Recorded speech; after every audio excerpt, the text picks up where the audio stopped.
name is Jenny Fogt, and I'm going to talk with you today about fitting specialty contact lenses in infants and in children. I am currently an associate professor of clinical optometry at The Ohio State University College of Optometry, and I have spent many years perfecting my skills when it has to do with fitting babies and fitting small kids in contact lenses. And I'm hoping to share some of what I have learned and what works for me with all of you. So a lot of people ask me, why in the world would you put contact lenses in the eyes of a baby? Well, the most important thing to know and to explain to parents, your friends, your colleagues, our goal is to prevent amblyopia. And as we all know, babies are not born with a great visual system. It develops over time just from being stimulated, just from looking at things. And if there's anything that prevents vision from forming, we're not going to have great vision in that eye as an adult. We have two eyes for a reason, and we want to keep two eyes working as well as we can throughout life. So ultimately, we're fitting contact lenses so that we can preserve vision now, create vision as they grow, and have vision as an adult. So I'm going to start by talking about infantile cataracts, which result then in aphakia, of course. So if a baby is born with cataracts, surgery is needed as soon as possible. 6 to 8 weeks of age is ideal. The longer that you go with anything blocking the visual system, the worse the outcome is going to be. So you want to hurry up and get a clear visual system so that the baby can develop vision. An extracapsular cataract extraction is generally used. And we're going to talk about this a little bit. An IOL is sometimes possible, but it's really not preferable. And I'll tell you why in a little bit.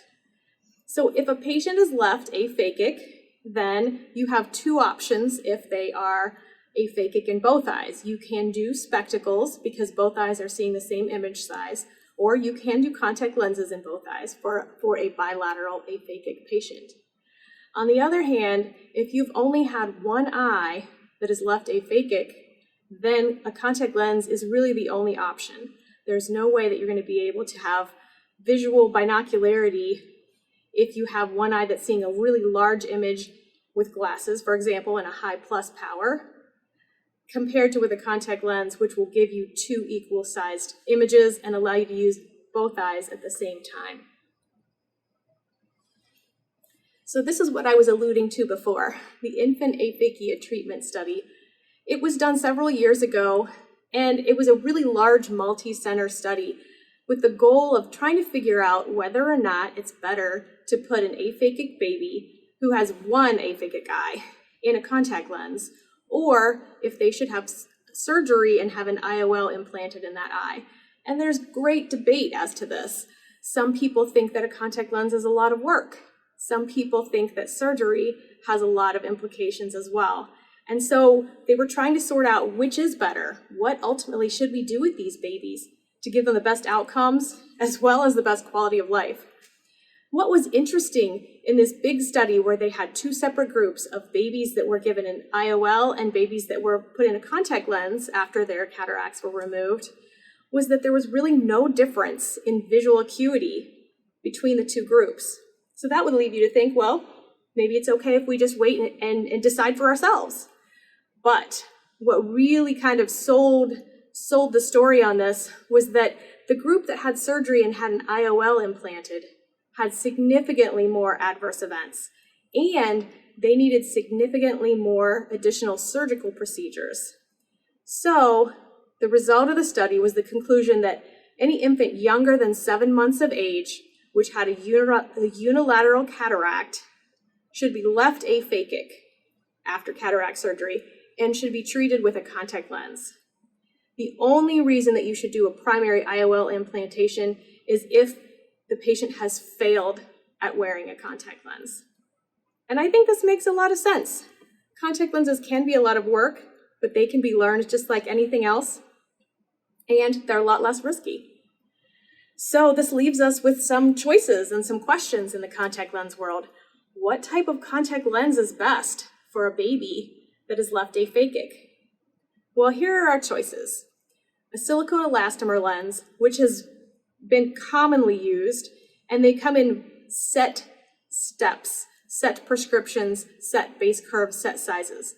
The advantage is that these lenses have very high oxygen permeability, and it's very easy for even a surgeon to kind of pick the closest lens and put it in the baby's eye and just leave it there. That is a pro in many ways, that you are leaving the lens alone and no one has to deal with it. Nobody has to really learn how to take it out and put it in. But that is also a con in the long run, as we'll talk about, because babies are much easier to get used to contact lens insertion and removal than a toddler. So you kind of have to pick, what is your long-term goal for choosing a contact lens for an aphakic baby? Certainly a silicone elastomer lens will work in the short term. Gas permeable lenses are kind of my favorite. So gas permeable lenses have the great oxygen permeability, as long as you pick a material that has that kind of permeability, that is really critical for a long-term contact lens wearer like a baby. The lenses are also a lot easier to handle than, for example, a soft contact lens, because they stay the same shape all the time. So they're very easy for a parent to handle when they're putting the lenses in the baby's eyes. There are a lot of great additions to that, because a gas permeable contact lens is completely custom made. So you can make it in any prescription and it can be exactly right, which is kind of our whole point in doing this. We want to make this visual system as perfect as possible so these babies can develop great vision. So a custom lens that can be whatever you want it to be, whatever you need it to be, is really ideal. Of course, we can get custom lenses in other materials, in soft materials. So you can get a soft custom contact lens, whether it be a sphere or a toric lens, whether it is a hydrogel or a silicone hydrogel. I would certainly not recommend a hydrogel for a baby, because these lenses are very, very thick because of their high plus prescription. And we want to get oxygen through these eyes. These kiddos are going to be wearing contacts for a very long time. Silicone hydrogel lenses are definitely an option, but again, they're very, very thick, so they don't have the great oxygen permeability that a thinner contact lens would have made of silicone hydrogel. And the handling is just not that great for a parent that's trying to get a contact lens in a baby's eye. So I really, really believe that gas permeable contact lenses are a great option for babies.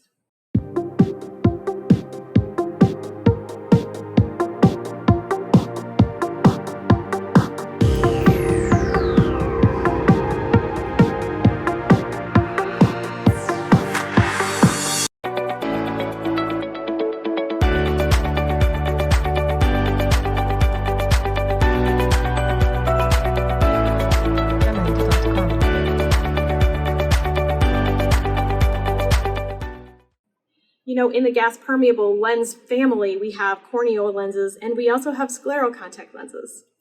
I just want to say that I have always fit corneal lenses on babies' eyes, and I have never had any reason not to.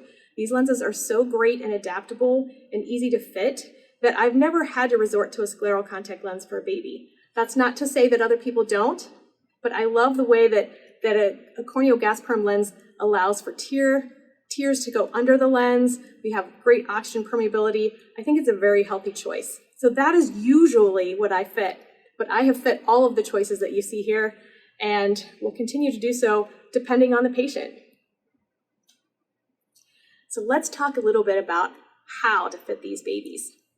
So for the examination and fitting process, I have learned that truly the best way to do this is to keep patients comfortable. And I'm talking about the babies.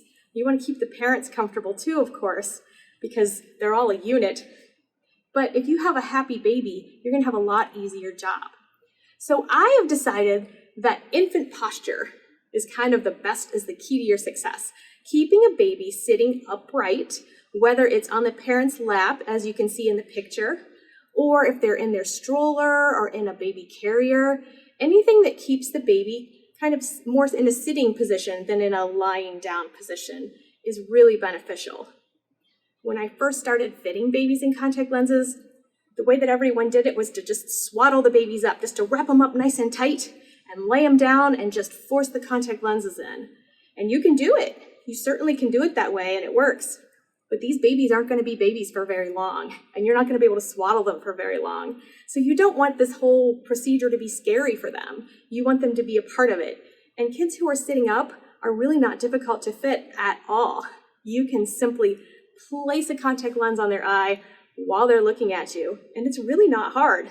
So I really believe that keeping an infant happy and unrestrained as much as possible is the key to your success, and the key to keeping their cooperation positive as well. So when I have a baby sitting in the chair on mom or dad's lap, I'm going to try to do keratometry. Usually a handheld keratometer is the best for this, but I will admit that when I first started fitting babies, I didn't even have keratometry values.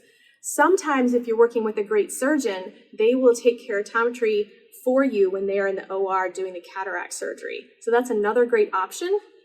Usually we're working in conjunction with the surgeon, so that's possible as long as they have those tools available. But I will tell you that you can do this without keratometry, just doing it by fitting a corneal GP lens and looking at your fluorescein patterns. So your choices really are keratometry or a diagnostic lens evaluation. So putting a lens on the eye and looking at the fit and deciding whether or not you need to change any parameters like the base curve or the diameter, for example. So retinoscopy is also of great importance. If you're putting a diagnostic lens on, then doing retinoscopy over top of the diagnostic lens is great. So you're less likely to need to worry about your vertex distance, for example, as long as your diagnostic lens is a pretty high plus contact lens. If not, then you do retinoscopy without a lens in the eye and you vertex that power. After you have vertexed your retinoscopy, then you need to add another 3 diopters or so to make sure that you are focusing these rays of light on the near point of the infant. So babies do not look far away. They don't watch TV, regardless of what anyone says. They really are looking at things up close, their mother's face, their father's face, their fingers. So everything is up close for a baby up until about age 2. So we are always going to add extra plus so that we are focusing the child at their near point. When you're looking at this kid the first time and they're sitting in the chair and you're evaluating all these kinds of things, that's when you're really going to decide what lens is best. And sometimes you decide later on, but depending on how things go the first time. But truly, you can look at this child and know if they have a large aperture, if you're going to need to fit a lens big, or if you're going to need to fit a lens small, what exactly you're going to do when you're looking at this baby. Truly, it's easier to get a rigid lens in any eyeball than it is to get a soft lens in any eyeball. And the thing that I really want to put across is that babies don't cry when you put a rigid gas permeable contact lens on their eye. They just don't. Sometimes, in fact, if they are bilateral kiddo, you put the lens on and they start to look around. And that's when you know, wow, vision kind of overrides everything. So tell the parents, these lenses don't hurt. These lenses are easy to handle. These lenses are healthy. And I think that that's why I usually pick corneal gas perm contact lens for my first lens to try.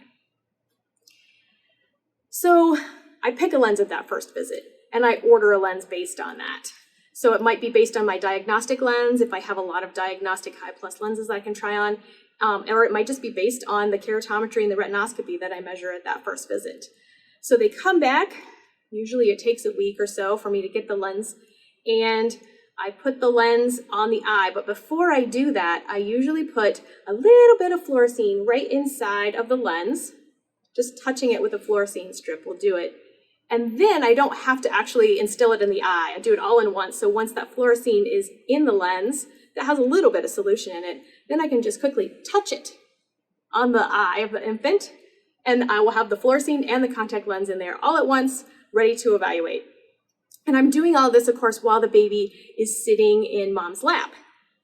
So as long as that baby is upright, the patient should be relatively happy. Of course, no baby likes to be messed with, so you're going to disrupt that a little bit when you put the contact lens in.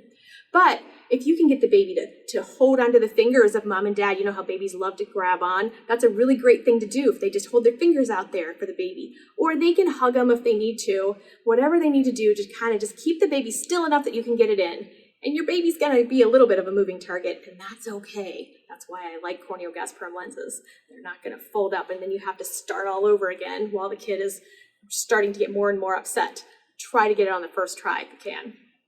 So once the lens is in, then you're gonna double check your retinoscopy over it, and you wanna make sure that you still have the baby overcorrected by 3 diopters.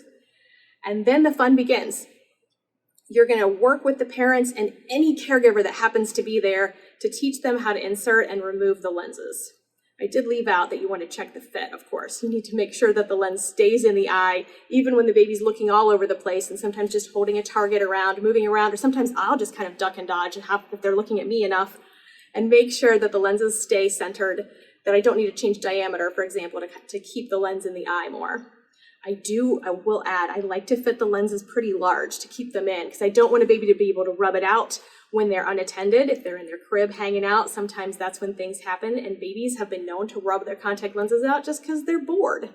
So it's really a good idea to keep the lenses big enough so that they are, of course, not interfering with the limbus, but they are staying in the eye if the baby's looking around. And that's usually not an issue if you have a pretty good match with the base curve and you've got a fairly large diameter so that the lens is under the upper and the lower lid just a little bit.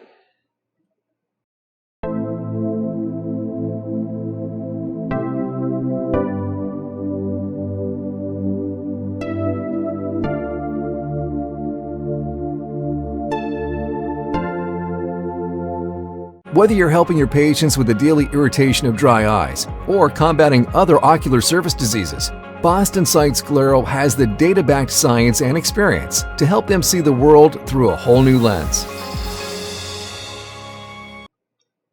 So next, I'm going to show you a video of one way that you can look at a baby with a contact lens in.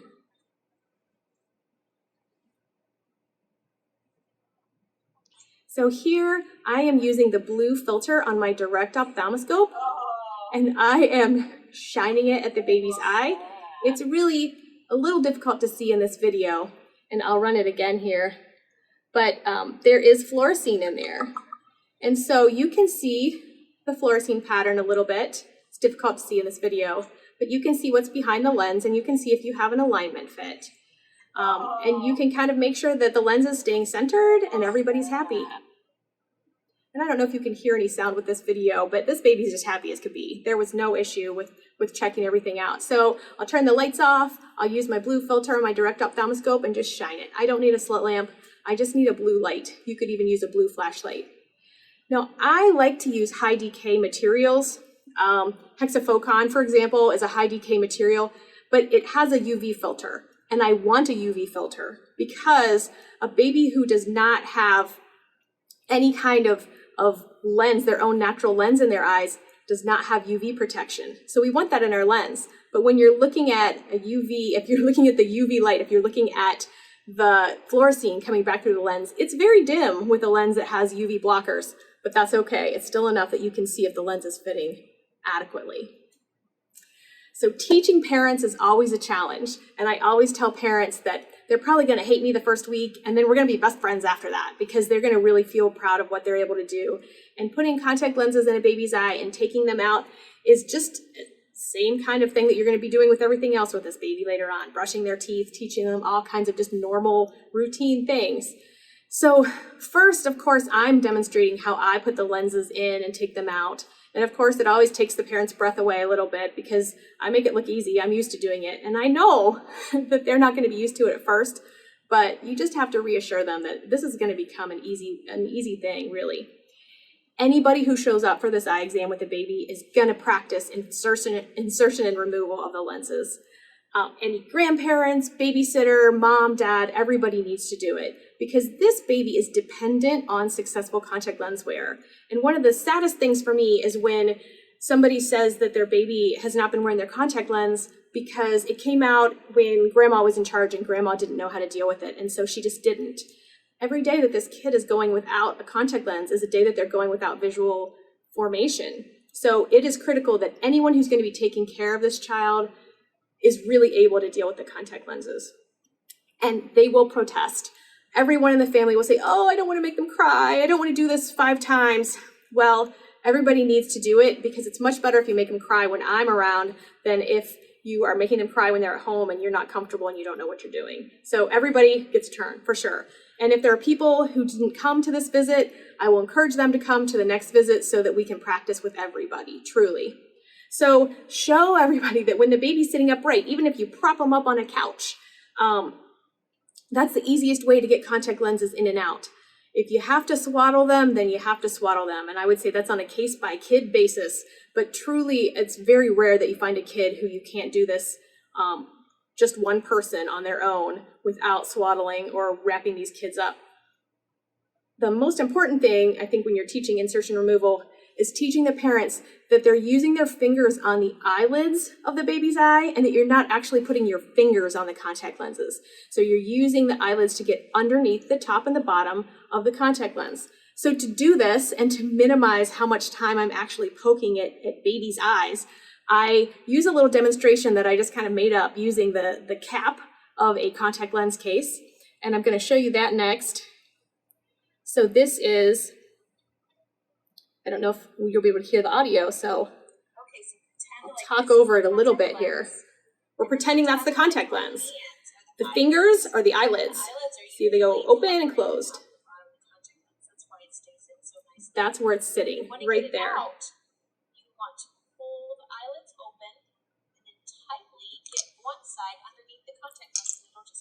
So you can see there that the eyelids are being pulled apart and then pushed together underneath the contact lens in a way that just pops that lens right out. And I think this is a great tool for showing them how it works without having to do it a million times on the baby's eye. So after you feel comfortable with the parents and everyone kind of getting along with this, then you're going to schedule your 1 week follow-up. But I want to tell you something before the follow-up, on that first day when parents go home with these babies and these contact lenses, I tell them our plan. Our plan is that we're going to take these contact lenses out every night before bedtime. It's really okay for a baby to sleep in these high decay lenses, but I would reserve that just for nap time. At nighttime, I would take the lenses out for a couple reasons. They need to be removed so that they can be cleaned. But this baby also needs to get used to having lenses handled, taken out, and put in. And so in doing that while they are babies, then the parents are more likely to have successful time with lenses always, in the long run. I can tell you that I have taken babies who originally fit in silicone elastomer lenses who never had their lenses removed and then had subsequent infections and issues. And I've refit them into corneal gas perm lenses. And when the fit is something new to a 3-year-old, for example, when you're trying to put a lens in their eye, they're not going to be cooperative in the parent's lap. They're going to try to kick you in the head. I've been kicked in the head several times, and that is one of the reasons why I believe in teaching insertion removal on a daily basis to infants, so that by the time they're old enough to kick you and hurt you, they won't want to because this is just a normal way of life. So definitely remove the lenses every night, clean them, soak them, and then put them back in the morning. That is the plan for every day. So a week later, I have them come back. When they come back, the baby has the contact lenses in their eyes already, or the one contact lens, depending on if this is a unilateral or bilateral case. So the lens is in, the baby's happy. I don't even have to touch them. I can just have mom sit down on the chair, or dad can sit down on the chair. They can wheel up the stroller, however we're going to do it. And then I can just start by doing retinoscopy, and I can touch the front of the lens with a wet fluorescein strip. So I get just enough fluorescein in the eye that I can do a quick check of the fit and make sure that the lens is fitting properly. I'm looking for making sure the lens is centered properly, making sure that there's adequate edge lift, but not excessive edge lift, that the lens stays still when the baby is looking around in different directions. And I want to make sure that the retinoscopy I'm getting is appropriate, that it's still corrected about 3 diopters over so that we're at the baby's near point. This is the time that you're going to really have all the great questions with the parents, and usually about a weekend, the parents are fine with it. The first day or two, they're a little nervous, but after a week or so, they think that they can do it, and they can. So you should praise them because this is really a big deal. And sometimes I think it's a lonely job. They know that they're doing this at home all the time. Praise them, tell them they're amazing. This is a hard task, and yet you've overcome it, and you're going to be able to get on your way in fixing your baby's vision so they can have normal vision as an adult. It's also really, really important, especially for these unilateral aphakic babies, that you remind them that they need to patch the good eye. And you're going to be working usually in conjunction with the surgeon, because the surgeon needs to do follow-up appointments as well.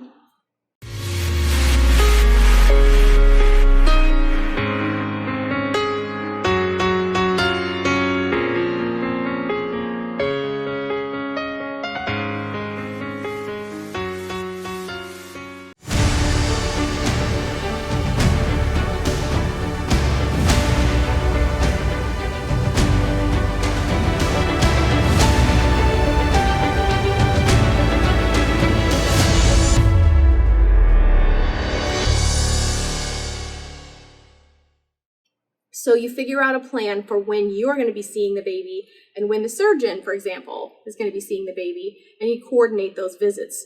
So I usually want to look at a contact lens every 6 months in the long run. I do a 1 month visit after a first time fit, and then from there on out, every 6 months, unless there's a problem.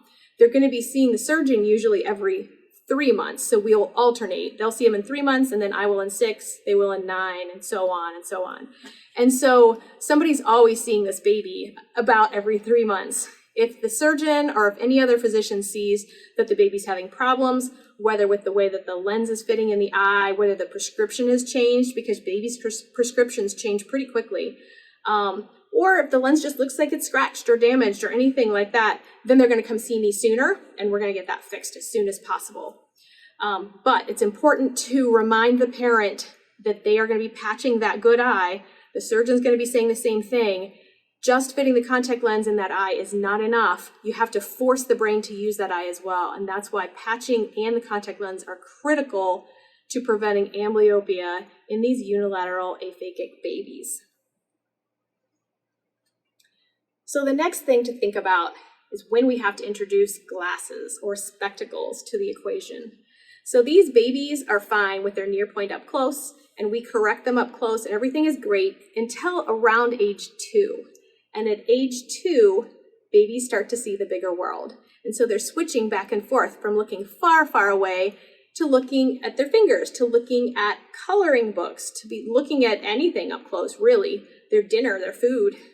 So around age 2, you change your contact lens power so that the infants are corrected for distance.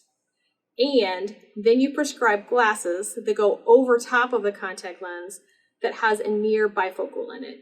So I believe in plano top of the lens with an add around between plus 250 and plus 3 diopters. Usually I keep it at that plus 3. And you want the bifocal to be high. If you look at this picture, this bifocal actually is not high enough. I like the flat top of the bifocal to be right at the bottom of the pupil, so that anytime that the child looks down, they are forced to look through the bifocal, and that way you know that the child is using proper near vision up close and distance vision when they're looking far away. So everything that we were just talking about really pertains to all kinds of disorders that infants will have that need contact lenses, and that continues through toddlerhood and through the children's years as well. So aphakia also can happen from an acquired juvenile cataract. And that's a little bit different. Of course, the child is older. You're usually able to measure visual acuity as this is being tracked over the years. So really, we're looking to see what the risk versus benefit ratio is when we're looking at these kids to decide whether or not they need to have the cataract removed. If the vision is worse than 20/40, then it's time to have the cataract removed, because that can cause permanent vision loss and amblyopia. Of course, when you take out the lens, then they no longer can focus. They're essentially a presbyope. So that's why we put it off as long as possible. So we monitor for vision. We want to see when that surgery has to happen. And then when it does, then you fit them in a contact lens, and you do the same thing that I was just talking about. You need to give them a bifocal with a plano top. The contact lens should fix the distance vision on its own, and an add for near focus. And maybe that isn't a +3 if the child is older, maybe it's a 250. Marfan syndrome is when your natural lenses become subluxated, and sometimes the surgeon is putting off replacing or removing one of the lenses because they only want to do one at a time, for example, or many other reasons. If that happens, then sometimes you have to fit these children in a custom soft toric or in a front toric GP lens because you need to correct the wild amounts of astigmatism that are happening when that natural lens is displaced. Hopefully, they remove the lenses rapidly if they are displaced, and we can correct the child as if they are completely aphakic. In fact, they are once you remove the lens. Sometimes you have to do some kind of wacky games where you're putting a toric lens in one eye while it's waiting for surgery, and you're putting a lens for aphakia in the other eye, and then you have to go back and refit the first eye again once they're both aphakic. You just need to think about things like if someone's going to be anisometropic, that will cause amblyopia rather quickly. So you want to make sure at all times that the baby or the child is able to use both eyes at the same time. Anisometropia is the same thing. If you're born with a high plus power in one eye and not the other, then that can cause amblyopia. We've done some studies. I did a study looking back at records to see if it actually helped to wear contact lenses if you had anisometropia compared to glasses. Even in kids who had already patched for amblyopia in the past, they had much better outcomes after they switched into contact lenses. And of course, you have to think about whether or not this is safe. If you have one eye that is really not usable, then you don't want to put contact lenses on. You need them to wear glasses for protection with polycarbonate lenses. But if it's possible to get them in contact lenses, the outcomes are much better. I strongly believe that a child wearing contact lenses needs to learn how to insert and remove the lenses on their own, and that kind of helps determine if they're ready for that, for sure. Also, a child with really high refractive error may benefit from contact lenses if they can't wear glasses or they refuse to wear glasses. So I have some Down syndrome children who refuse to wear glasses for whatever reason. This dapper young man was a very high plus, and he also had a little bit of accommodative esotropia.